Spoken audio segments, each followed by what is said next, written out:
नमस्कार।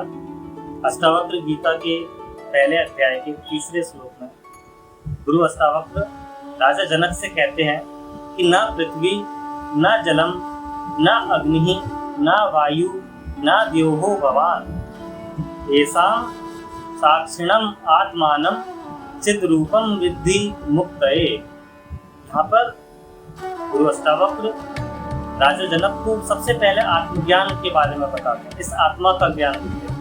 कहते हैं कि तू मात्र एक शरीर ही नहीं है, तू इन 5 मूलभूत वस्तुओं का एक जोड़ नहीं है। 5 मूलभूत वस्तु क्या?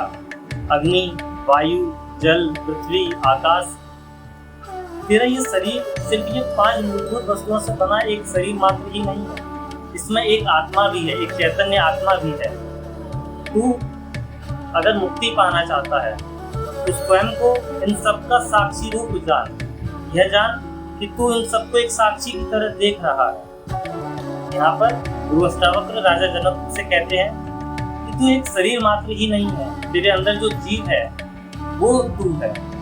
यानी कि क्या कि ये शरीर तो एक समय के बाद चला ही जाएगा, इसके अंदर जो जीवात्मा है वो अपनी इस जर्नी को आगे भी कंटिन्यू करेगा। कैसे कि वो इस शरीर को ठीक उसी तरह से छोड़कर किसी दूसरे शरीर के अंदर चला जाएगा, जैसे कि हम पुराने कपड़ों को त्याग कर कुछ नए कपड़ों को पहन लिया करते। इस श्लोक में गुरु अष्टावक्र राजा जनक को मुक्ति का मार्ग बताते हैं। मुक्ति पाने के लिए सबसे ज्यादा जरूरी है कि आपको आत्मज्ञान भी मिले।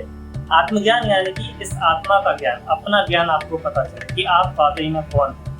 जब आपको ये पता चल जाता है कि आप वाकई में एक शरीर मात्र ही नहीं है, आप एक आत्मा है, एक चैतन्य आत्मा है, उस समय पर आप एक मुक्ति के लिए आगे बढ़ सकते हैं। आपको इस शरीर का कोई लोभ नहीं होगा, इस शरीर के प्रति कोई आसक्ति नहीं होगी। जब आप इस सिचुएशन को अचीव कर जाते हैं कि आप खुद को एक चैतन्य आत्मा समझने लगते हैं, एक चैतन्य आत्मा मान लेते हैं, उस समय पर आप एक आत्मज्ञानी हो जाते हैं और मुक्ति के मार्ग पर आगे बढ़ सकते हैं।